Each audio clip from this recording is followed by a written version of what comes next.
Bonjour à tous et bienvenue dans ce Spotlight consacré à la pertinence de la médecine traditionnelle dans les politiques de santé publique et singulièrement en matière de lutte contre le coronavirus. En Afrique, Madagascar a été le premier pays à concevoir que le remède contre la Covid-19 pourrait être une solution locale. Fait rarissime sur le continent, le président de la République est le premier consommateur et le principal agent marketing de l'infusion baptisée Covid Organics. Tous les essais et tests de ce premier remède ont été menés et son efficacité dans la réduction et l'élimination des symptômes a été prouvée pour le traitement des patients atteints du Covid-19 à Madagascar. En l'absence d'un vaccin et d'un traitement efficace contre le coronavirus, plusieurs capitales africaines ont adopté le remède malgache. Parmi les pays récipiendaires, la République démocratique du Congo. En même temps, dans la capitale, Kinshasa, les populations se sont aussitôt ruées sur les solutions locales.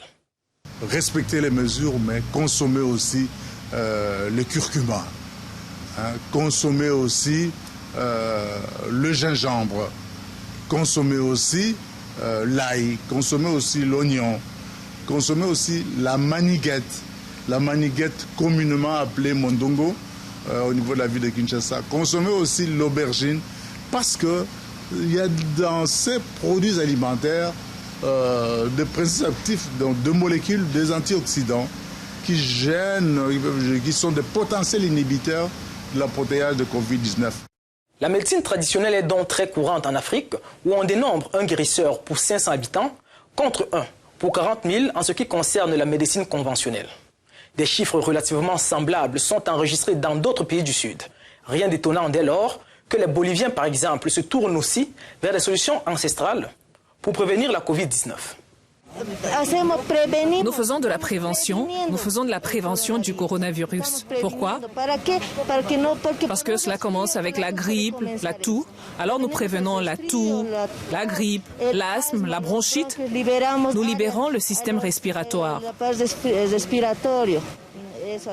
Face à la multiplication des initiatives en faveur de la médecine traditionnelle, l'Organisation mondiale de la santé a elle-même dû afficher publiquement son soutien à la très controversée Artemisia début mai, mais avec le frein à main. Des plantes médicinales telles que l'Artemisia annua sont considérées comme des traitements possibles de la Covid-19, peut-on lire dans un communiqué publié sur le site de l'OMS, mais des essais devraient être réalisés pour évaluer leur efficacité et déterminer leurs effets indésirables. Les essais réalisés par qui et dans quelles conditions? Nous avons joint le conseiller Afrique de l'OMS en charge des questions de médecine traditionnelle. Alors, il existe déjà des guides développés par l'OMS avec la contribution des experts des États membres pour indiquer comment des preuves peuvent être développées à partir de la médecine traditionnelle pour aboutir à un médicament qui puisse être utilisé à grande échelle. Alors que la pandémie du coronavirus semble avoir jeté le doute sur les performances du système de santé conventionnel, la médecine traditionnelle telle qu'elle est pratiquée charrie des risques qu'il est difficile de passer sous silence. Utilisation de produits de qualité médiocre, falsifiés ou contrefaits, praticiens non qualifiés, erreurs de diagnostic, pour ne citer que ces menaces-là. Au regard de la nature protéiforme de la médecine traditionnelle et de la multitude des méthodes, y a-t-il un avenir pour cette forme de prise en charge médicale en Afrique? Pour discuter de la question, je suis rejoint par Jerry Fisayo Bambi, journaliste à Africa News. Bonjour Jerry. Bonjour William. Vous avez particulièrement suivi la prise en charge du coronavirus sur les antennes d'Africa News. Alors, comment les populations africaines accueillent-elles les différentes prophylaxies et les thérapies proposées par les acteurs locaux? Merci William. Je pense que cette période a été remarquable pour la phytothérapie ou les médecines alternatives sur le continent. Nous devons l'examiner d'un œil critique. S'il y a un match de football, vous pouvez choisir de vous concentrer sur le vainqueur du match ou sur l'équipe qui a le mieux ou le plus bien joué. Alors, qu'est-ce que je dis ici? Je dis que nous ne devrions pas nous concentrer sur la question de savoir si ces médicaments sont les meilleurs pour le moment. Ce n'est pas la question. La vraie question, ce sont les idées et les motivations qui se cachent derrière. Je pense que cette fois, nous avons été témoins d'une grande solidarité de la part des Africains qui ont choisi de croire en eux-mêmes et en la recherche africaine. Madagascar l'a fait. Devrions-nous simplement accepter son recherche et études scientifiques? Certainement pas. Mais en temps de crise, les Africains devraient-ils s'asseoir et attendre qu'une solution arrive d'Europe et d'Amérique et croire que c'est le meilleur remède à la maladie? Non. Je pense qu'il est positif que les Africains soient conscients qu'ils peuvent trouver le remède et j'espère que ce genre de réflexion pourra être le fer de lance d'une révolution de l'innovation sur le continent. Je vous comprends, Jerry, mais ne pensez-vous pas que cela puisse avoir des incidences sur des pratiques telles que la vaccination, elle-même fortement contestée pendant cette pandémie?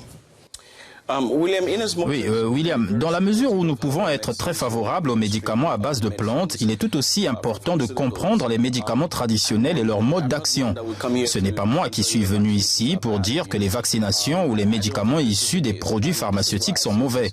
Dans un passé récent, l'Afrique a dû lutter contre de nombreuses maladies. La polio, la rougeole, le choléra, le paludisme, la tuberculose, le virus Ebola, le VIH et le sida. En fait, le continent a malheureusement l'un des taux des maladies les plus élevés au monde, en particulier en Afrique subsaharienne et chez les enfants. Et croyez-le ou non, la vaccination contribue à réduire la propagation massive ou les taux d'infection des maladies contagieuses. Depuis 2016, aucun poliovirus sauvage n'a été détecté en Afrique. Aujourd'hui, le contraste est frappant avec 1996, année où la polio sauvage a paralysé plus de 75 000 enfants. La réalité est que la vaccination a joué un rôle de plus en plus important et a été un succès dans ce domaine. Je pense qu'il y a tellement de méfiance fondée sur les intérêts et les craintes qu'il faut renforcer la confiance. Thank you, Jerry. Merci à vous d'avoir suivi. L'information se poursuit sur Africa News et bien sûr sur africanews.com.